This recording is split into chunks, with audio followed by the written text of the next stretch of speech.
పెద్ద కంపెనీలు వాళ్ళ దగ్గర డబ్బు ఉంటుంది, పవర్ ఉంటుంది. మరి అయినా సరే చిన్న చిన్న స్టార్టప్లు వాళ్ళని ఎలా ఢీకొట్టగలుగుతున్నాయి? అసలు ఈ రోజుల్లో బిజినెస్ ప్రపంచంలో ఎవరు గెలుస్తారు? సైజున్నవాళ్లా లేక స్పీడున్నవాళ్లా? ఈరోజు మనం ఇదే తెలుసుకోబోతున్నాం. ఈ యొక్క మాట ఆలోచించండి. పెద్ద కంపెనీ చిన్న కంపెనీని ఓడించట్లేదట.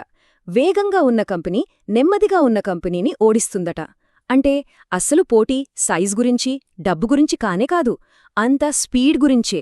ఎవరు వేగంగా ముందుకెళ్తే వాళ్లదే గెలుపు. మన ఈ విశ్లేషణకు ఇదే పునాది.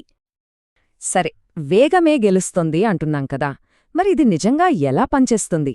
ఈ కొత్త రూల్ మార్కెట్ని ఎలా శాసిస్తుందో ఇప్పుడు చూద్దాం. చూడండి, ఈ రోజుల్లో మంచి ఐడియా ఉంటే డబ్బు సంపాదించడం పెద్ద కష్టమేం కాదు. ఫండింగ్ వస్తుంది. కానీ అసలు యుద్ధం అక్కడ లేదు. ఒక మంచి టీంను కట్టుకోవడంలో, ఆ టీం ఎంత వేగంగా ఐడియాను నిజం చేయగలదు అనే దానిపైనే అంతా ఆధారపడి ఉంది. స్టార్టప్లు గెలవాలంటే వాళ్ల ప్రత్యర్థి ఎవరో, వాళ్ల బలహీనతలేంటో స్పష్టంగా తెలియాలి. సో ఇప్పుడు మనం ఈ పెద్ద కంపెనీలు, ఈ నెమ్మదైన గోలియాత్ల లోపాలేంటో లోతుగా చూద్దాం. ఒకప్పుడు మొబైల్ మార్కెట్ను శాసించిన పేర్లివి. Nokia, blackberry. ఏమయ్యాయి? చూడండి, వాళ్ల పతనం మనకొక చాలా ముఖ్యమైన పాఠం నేర్పుతుంది. సరైన టైంలో మారకపోవడం, వాళ్ల సక్సెస్ మీదే అతిగా ఆధారపడటం వాళ్లకే శాపంగా మారింది. ఒకే ఒక్క తప్పుడు నిర్ణయం ఎంత పెద్ద సామ్రాజ్యాన్నైనా ఎలా కూల్చేస్తుందో చెప్పడానికి ఇంతకంటే మంచి ఉదాహరణ ఉండదు. పెద్ద కంపెనీలు ఎందుకు ఫెయిల్ అవుతాయి? బయట పోటీ వలనా? చాలాసార్లు కాదు, వాళ్ల లోపలున్న సమస్యల వల్లే. అనవసరమైన మీటింగ్స్, ఎక్కువగా ఆలోచించి ఏ పనీ చేయకపోవడం, ఒక డిపార్ట్మెంట్కి ఇంకో డిపార్ట్మెంట్కి పడకపోవడం, అన్నింటికంటే ముఖ్యంగా ఫెయిల్ అవుతామేమో అనే భయం, ఇవన్నీ కలిసి మంచి మంచి ఐడియాలను పుట్టకముందే చంపేస్తాయి.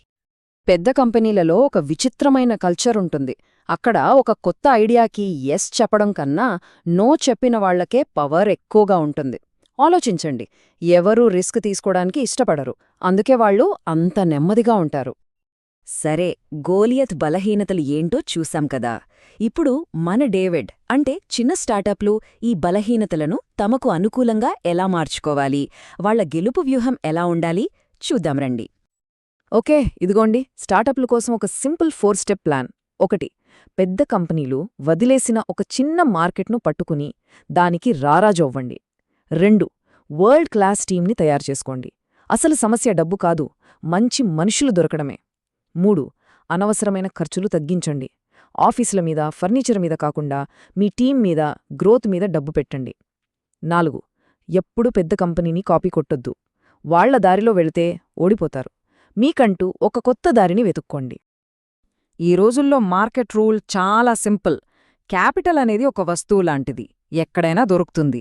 కానీ మంచి మనుషులు, ఒక గొప్ప టీం, అదే అసలైన బలం, అదే మీ ఆయుధం. ఈ నంబర్ చూడండి, 54%. షాకింగ్గా ఉంది కదా. మన దేశంలో చదువుకున్న వాళ్లలో కేవలం 54% మందే ఉద్యోగానికి అర్హులట. అంటే టాలెంట్ ఉన్న వాళ్లను వెతికి పట్టుకోవడం ఎంత కష్టమో అర్థం చేసుకోండి. అందుకే ఒక మంచి టీంను నిర్మించడమనేది ఏ స్టార్టప్కైనా అతిపెద్ద విజయం. స్టార్టప్ల దగ్గరన ఒక సీక్రెట్ వెపన్ ఏంటో తెలుసా? కస్టమర్ని అర్థం చేసుకోవటం. ఈ విషయంలో పెద్ద కంపెనీల కన్నా స్టార్టప్స్ చాలా చాలా బెటర్. అది ఎలాగో ఇప్పుడు చూద్దాం. ప్రపంచంలో ప్రతి కస్టమరు ఒకేలా ఉండరు. మన ఇండియన్ కస్టమర్ ఏం చూస్తాడు? వాల్యూ ఫర్ మనీ, ప్రతి రూపాయికి విలువ ఉందా లేదా అని చూస్తాడు. అదే అమెరికన్ కస్టమర్ ఈజీ రిటర్న్స్ ఉన్నాయా లేదా అని చూస్తాడు. ఇక చైనా అయితే ఇన్నోవేషన్ కావాలి, ధర కూడా తక్కువ ఉండాలి. సో అందరికీ ఒకే ప్రోడక్ట్ అమ్ముతాను అనుకుంటే అది అస్సలు వర్కౌట్ అవ్వదు. పాండ్స్ చేసిన తప్పు నుండి మనం చాలా నేర్చుకోవచ్చు. పాండ్స్ అంటే మనకేం గుర్తొస్తుంది? టాల్కమ్ పౌడర్, దాని సువాసన. కరెక్టే కదా. అలాంటి బ్రాండ్ టూత్పేస్ట్ లాంటి రుచికి సంబంధించిన ప్రోడక్ట్ని లాంచ్ చేసి ఫెయిల్ అయింది. ఎందుకు? వాళ్ల బ్రాండ్ అసలు బలమేంటో వాళ్లు మర్చిపోయారు.